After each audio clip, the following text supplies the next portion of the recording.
Praise the Lord. আমাদের পিতা ঈশ্বর এবং প্রভু যীশু খ্রিস্ট হইতে অনুগ্রহ ও শান্তি তোমাদের প্রতি বর্তুক।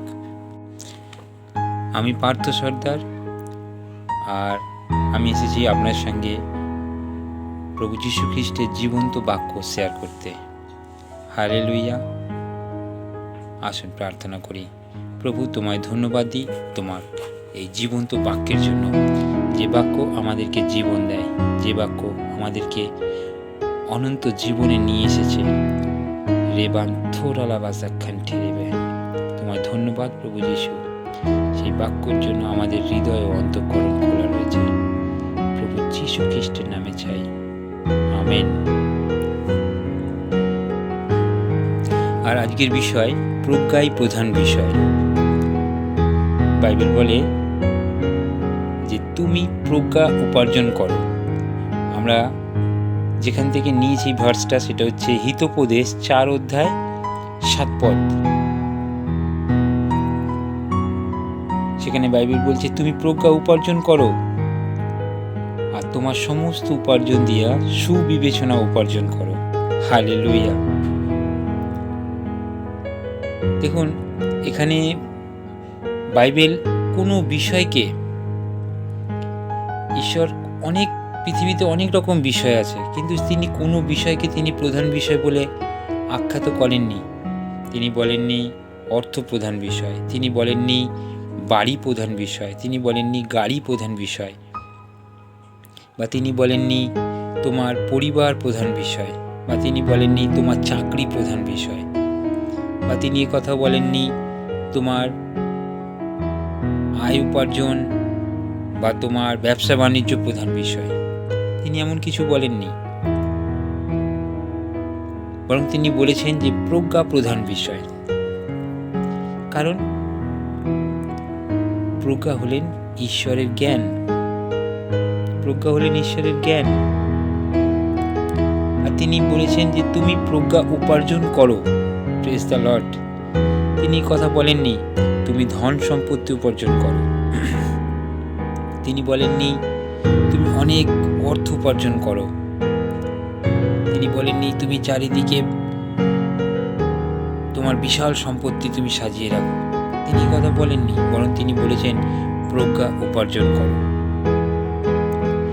জগতের মানুষের কাছে এই বিষয়টা একটা হাস্যকর বিষয়, এটা হাস্যকর বিষয়। তাদের কাছে এটা ভাবার জায়গা, প্রজ্ঞাটা কি। তাদের কাছে এটাকে একটা পাগলের মতো লাগবে, প্রজ্ঞা উপার্জন করো। কিন্তু বাইবেল কি বলেছে? তোমার সমস্ত উপার্জন দিয়া সুবিবেচনা উপার্জন করো। সুবিবেচনা, প্রিয় ভাই বোন, সুবিবেচনা কেবল ঈশ্বর হইতে আসে। আমেন। ঈশ্বর থেকে আসে। যখন কোনো ব্যক্তি ঈশ্বরের সঙ্গে সুসম্পর্ক গড়ে তোলে, ঈশ্বরকে ভয় করে, ঈশ্বরের ইচ্ছা পালন করে, ঈশ্বরকে নিয়ে দিন যাপন করে, তো সেই ব্যক্তির মধ্যে প্রজ্ঞা বৃদ্ধি পায়, সেই ব্যক্তির মধ্যে ঈশ্বরের জ্ঞান বৃদ্ধি পায়। কারণ বাইবেল বলে যে ঈশ্বর ভয় হচ্ছে জ্ঞানের আরম্ভ। তিনি এই কথাই বলেছেন যে সমস্ত উপার্জন দিয়ে সুবিবেচনা উপার্জন করো। কেন তিনি বলেছেন সুবিবেচনা উপার্জন করতে? তিনি তো জগতের কোনো বিষয় তিনি উপার্জন করতে বলেনি। কোনো ব্যক্তি হয়তো শুনে বলবে, আমি যদি অর্থ উপার্জন না করি আমার দিন চলবে কি করে? কোনো ব্যক্তি হয়তো বলবে, আর যদি অর্থ না থাকে আমার খাওয়া দাওয়া কি করে হবে, আমার পরিবার চলবে কি করে? কিন্তু বাইবেল তো এই কথা বলে যে মনুষ্য কেবল রুটিতে নয়, কিন্তু ঈশ্বরের মুখনির্গত বাক্য হইতে জীবিত থাকে। হালেলুয়া।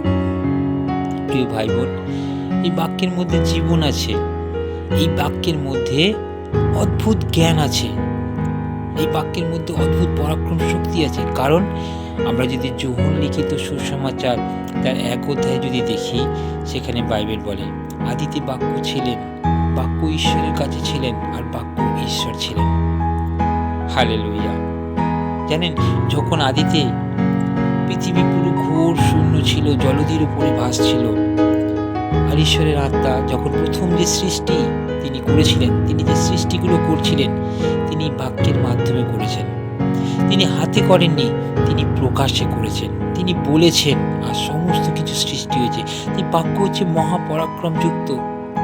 আর প্রিয় ভাই বোন, এই বাক্য যখন আমরা শুনি, এই বাক্যের মধ্যে যে পরাক্রম শক্তি আমাদের জীবনে কাজ করে। আর এই বাক্য তখন কাজ করবে যখন কোনো ব্যক্তি, বাইবেল বলে যে তুমি শুধু শ্রোতা মাত্র হয়েও না, শুধু শুনেই দিন কাটালে হবে না, সেটাকে শুনে বাক্যের কার্যকারী হতে হবে। মানে বাক্য আমাদেরকে কি উপদেশ দেন, বাক্য আমাদের কি শিক্ষা দেন, আর সেই বাক্য প্রযুক্ত যখন আমরা শিক্ষা অর্জন করি, আর সেই বাক্য উপযুক্ত যখন আমাদের দিন যাপন করি, জানেন, তখন আমাদের মধ্যে এই প্রজ্ঞা উপার্জন হতে থাকে। হালেলুয়া। তখন আমাদের মধ্যে প্রজ্ঞার বৃদ্ধি হতে থাকে, তখন আমাদের মধ্যে প্রজ্ঞার যে অনুগ্রহ, প্রজ্ঞার মধ্যে যে অনুগ্রহ রয়েছে তা আমাদের জীবনে বৃদ্ধি পেতে থাকে। প্রিয় ভাই বোন, এই বাক্যের মধ্যে এক অদ্ভুত শক্তি রয়েছে। তাহলে ভাবুন, পৃথিবীতে যখন কিছুই ছিল না, ঘোর শূন্য অন্ধকার ছিল, আর এই বাক্য, এই আত্মার মধ্যে থেকে একটা বাক্য প্রকাশ হয়েছিল, দীপ্তি হোক। শুধু যে প্রকাশ হয়েছিল তার দ্বারা দীপ্তি হয়েছিল, সারা বিশ্ব ব্রহ্মাণ্ডে আলো এসেছিল। এটা আপনি একবার ভাবুন, যদি মন থেকে এটাকে মেডিটেট করেন, আপনি অবাক হয়ে যাবেন কি ছিল এর মধ্যে পরাক্রম শক্তি। হালেলুয়া। আপনি শুধু চোখ বন্ধ করে বিষয়টা নিয়ে খালি ভাবুন যে তিনি বলেছেন দীপ্তি হোক, আর তাতে পুরো আলো হয়ে গেল। তাহলে অদ্ভুত শক্তি আছে এই বাক্যের মধ্যে। তা প্রিয় ভাই বোন, যখন আমরা বাক্যকে যখন আমরা শুনছি, আমরা জীবনে জানেন প্রজ্ঞাকে আমরা উপার্জন করছি, আমরা জ্ঞানকে সঞ্চয় করছি নিজের কাছে। এই জ্ঞানের দ্বারা দেখুন, প্রজ্ঞা আমাদের কি করে জানেন, প্রজ্ঞা আমাদেরকে জীবন চলার যে রাস্তা তা দেখায়। কিভাবে আমার এই পৃথিবীতে থাকা প্রয়োজন আছে, কিভাবে আমাকে বসবাস করা প্রয়োজন আছে, কিভাবে আমাকে পৃথিবীতে চলতে হবে। হালেলুয়া। প্রজ্ঞা এক নতুন শিক্ষা দেয়, কারণ প্রজ্ঞার মধ্যে সুবিবেচনা রয়েছে। আপনাকে সঠিক বুদ্ধি, সঠিক তথ্য, সঠিক রাস্তা, সঠিক নির্ধারণ করতে প্রজ্ঞা শিক্ষা দেবে। কোনো ভুল পদক্ষেপ নেওয়ার আগে আপনাকে ভাবতে, আপনাকে শেখাবে, আপনাকে বোঝাবে যে এই পদক্ষেপ আপনার নেওয়া উচিত হবে কিনা। সূক্ষ্ম বিবেচনা আপনাকে দেবে, যার দ্বারা আপনি জীবন লাভ করতে পারবেন, যার দ্বারা আপনি এক অনন্ত জীবন লাভ করতে পারবেন, সেই জীবনের পথে চলতে পারবেন। জীবনটা এক আনন্দময়, খুশির হয়ে উঠবে। জীবনেতে শান্তি কি সেটা আপনি বুঝতে শিখে যাবেন। যখন ঈশ্বর বলছেন যে প্রজ্ঞা প্রধান বিষয়, প্রিয় ভাই বোন, তাহলে জানবেন এই পৃথিবীতে যাই কিছু থাকুক না কেন, সেটা আপনার জীবনে, আমার জীবনে প্রধান বিষয় হতে পারে না। ঈশ্বর যখন বলছেন যে প্রজ্ঞা প্রধান বিষয়, তাহলে জানুন প্রজ্ঞাই প্রধান বিষয়। তিনি যখন বলছেন যে তুমি সেটা উপার্জন করো, তাহলে প্রিয় ভাই বোন, আমাদের কেবলই প্রজ্ঞার দিকে আমাদের দৃষ্টি থাকা দরকার। এই পৃথিবীতে অন্য কোনো বস্তুর উপর আমাদের দৃষ্টি থাকা প্রয়োজন নেই, অন্য কোনো বস্তু প্রতি আমাদের নজর আকৃষ্ট করা উচিত নয়। আমাদের দৃষ্টি, আমাদের সচেতনতা যেন প্রজ্ঞার প্রতি থাকে, আমাদের চিন্তা ভাবনা এটাই যেন থাকে। আমরা যদি মনের মধ্যে এই চেতনাটা রাখি যে প্রজ্ঞা প্রধান বিষয়, প্রজ্ঞা প্রধান বিষয়, কেন তিনি আমাকে প্রজ্ঞা প্রধান বিষয়, এই বিষয়টাকে নিয়ে বারবার আমরা যদি মেডিটেট করি, আমরা যদি বারবার মেডিটেট করি, প্রজ্ঞা প্রধান বিষয়, প্রজ্ঞা প্রধান বিষয়, কেন তিনি বলেছেন, প্রিয় ভাই বোন, আপনি জীবনের অনেক কিছু গভীর জিনিস এই প্রজ্ঞার দ্বারা জানতে পারবেন। আপনি জানতে পারবেন যে আপনার এখন কি করা প্রয়োজন আছে, আপনার সম্মুখে কি দিন এসে পৌঁছেছে। আপনি সমস্ত সঠিক ডিসিশন নিতে শিখে যাবেন। Hallelujah, praise the lord. আমরা এর নেক্সট পর্বটা আগামী ভিডিওতে নিয়ে আসব। আজকের মতন প্রত্যেককে